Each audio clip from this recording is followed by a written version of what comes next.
어느 날 갑자기 당신이 걸어온 지난 삶 전체가 거대한 허상처럼 느껴지고 미치도록 후회된 적이 있습니까? 남부럽지 않은 직장, 평범한 가정, 주어진 책임을 다하며 성실하게 살아왔다고 굳게 믿었는데 문득 거울 속의 내 모습이 낯선 타인처럼 느껴지는 순간 가슴 한구석에서 정체 모를 공허함과 분노가 치밀어 오르고 이 모든 것을 집어던지고 도망치고 싶어지는 그 서늘한 충동 말입니다. 우리는 흔히 이런 감정을 중년의 위기나 일시적인 번아웃으로 치부하고 서둘러 덮어버리려 합니다. 우리는 태어나는 순간부터 세상이 요구하는 완벽한 모습을 연기하며 살아갑니다.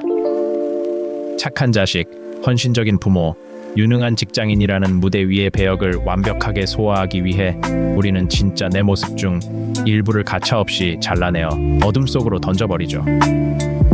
그러나 무의식 깊은 곳으로 던져진 그 조각들은 결코 소멸하지 않습니다. 그들은 보이지 않는 곳에서 숨죽인 채 에너지를 비축하며 당신이 이 연기에 지쳐 방심하는 바로 그 순간을 노리고 있습니다. 여기 한 사람의 평범한 일상이 있습니다. 그는 누구보다 책임감이 강하고 매사에 성실한 사람이었습니다. 정해진 궤도를 벗어난 적 없이 사회와 가족이 기대하는 바를 묵묵히 수행하는 것만이 유일한 정답이라고 굳게 믿었죠. 그러던 어느 평범한 출근길이었습니다. 여느 때와 다름없이 혼잡한 지하철 안에 서 있던 그는 갑자기 숨이 턱 막히는 끔찍한 고통에 휩싸였습니다. 특별한 사건이 있었던 것도 업무적인 실패를 겪은 것도 아니었습니다. 단지 차창에 비친 자신의 무표정한 얼굴을 마주한 순간 내가 대체 누구를 위해 왜 이렇게 살고 있는 거지? 라는 단 하나의 질문이 그의 이성을 송두리째 강타했을 뿐입니다. 균열은 빠르게 그의 일상을 집어삼켰습니다. 그는 자신의 모든 과거를 강하게 부정하기 시작했습니다. 가족의 안위를 위해 바쳤던 희생의 시간들, 상사에게 인정받기 위해 밤을 새웠던 그 모든 노력이 이제는 끔찍한 기만이자 인생의 낭비처럼 느껴졌습니다. 주변 사람들은 혼란에 빠졌습니다. 늘 온화하고 책임감 넘치던 그가 갑자기 미쳐버렸거나 심각한 우울증에 걸려 망가졌다고 생각했습니다. 하지만 그의 내면 깊은 곳에서는 병적인 붕괴가 아니라 훨씬 더 복잡하고 역동적인 심리적 반란이 진행되고 있었습니다. 평생 동안 철창에 갇혀 굶주림에 허덕이던 또 다른 자신이 마침내 사슬을 끊고 깨어난 것입니다.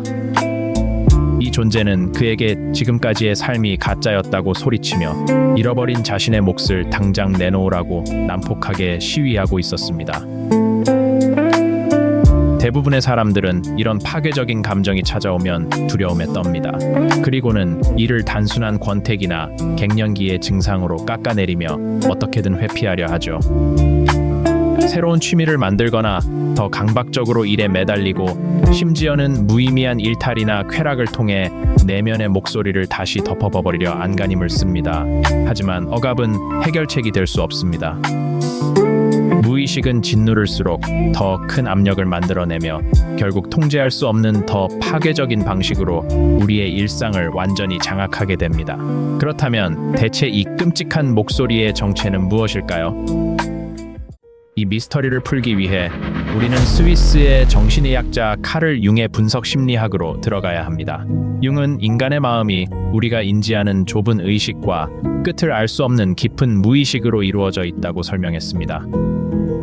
우리는 태어나면서부터 사회적 동물로서 타인과 관계를 맺고 생존하기 위해 특정한 가면을 쓰게 되는데 융은 이 가면을 페르소나라고 불렀습니다. 페르소나는 우리가 세상에 보여주고 싶어하는 나, 사회가 기대하는 긍정적이고 모범적인 나의 모습입니다. 문제는 이 완벽한 페르소나를 유지하기 위해 지불해야 하는 엄청난 대가에 있습니다.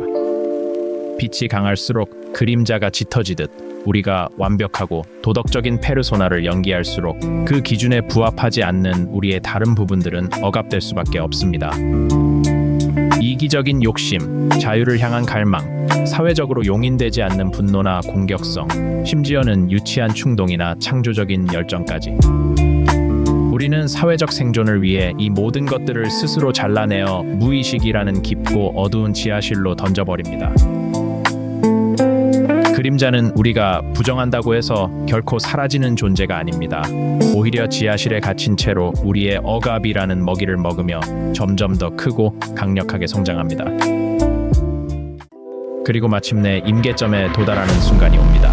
당신의 자아가 페르소나의 무게를 더 이상 견디지 못하고 지쳐 쓰러지려 할 때, 혹은 외부의 작은 충격으로 페르소나의 미세한 금이 갈 때, 그림자는 그 틈을 놓치지 않고 뚫고 나옵니다.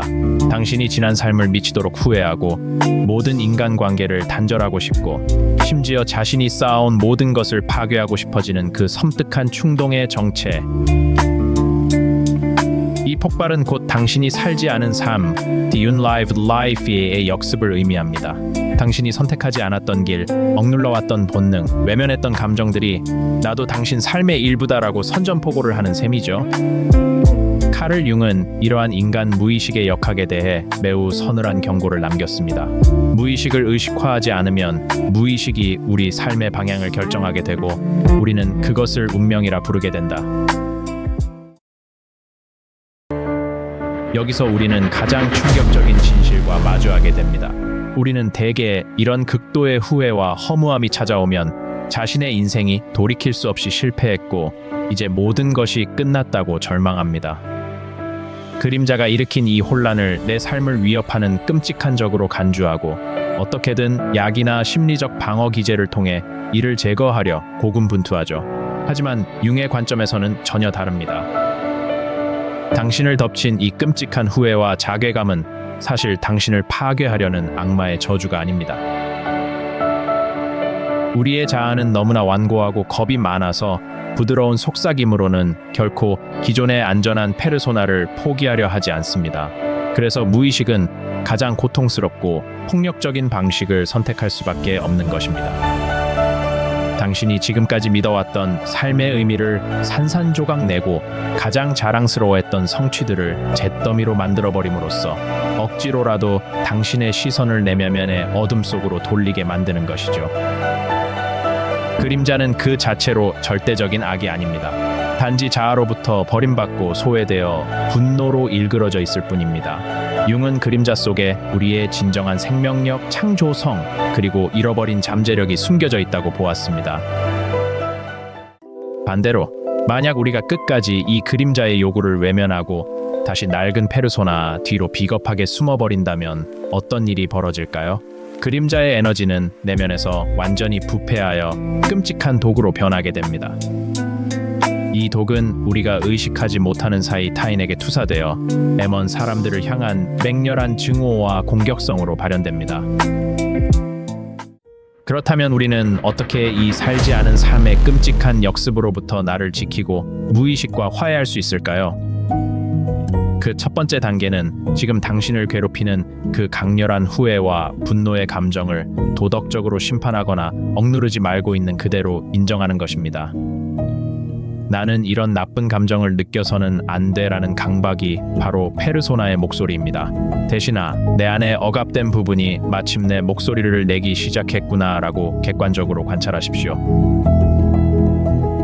두 번째 단계는 그 그림자에게 질문을 던지고 대화하는 것입니다. 이 분노와 공허함 뒤에 숨어있는 진짜 욕구가 무엇인지 파고들어야 합니다. 당신이 누군가를 미치도록 원망하고 있다면 사실은 그 사람처럼 이기적이더라도 자유롭게 살고 싶었던 당신의 억압된 욕망이 투사된 것일지도 모릅니다. 내가 지난 삶에서 가장 외면했던 것은 무엇인가? 남들의 시선을 의식하느라 스스로 목 졸라 죽였던 나의 진짜 본성은 무엇인가? 노트에 이 질문들을 적고 머리가 아닌 가슴 깊은 곳에서 올라오는 날것의 대답들을 적어 내려가 보십시오. 세 번째 단계는 융이 적극적 명상, Active Imagination 이라 부른 과정과 유사합니다. 그림자의 요구를 안전한 방식으로 현실에 통합하는 것입니다. 갑자기 모든 것을 버리고 떠나라는 극단적인 충동에 그대로 복종하라는 뜻이 아닙니다. 대신 아주 작은 일상에서부터 당신의 페르소나를 조금씩 깨뜨리는 연습을 하십시오. 평생 남을 위해 희생만 해왔다면 하루에 단 30분이라도 철저하게 이기적으로 자신만을 위한 시간을 가지십시오.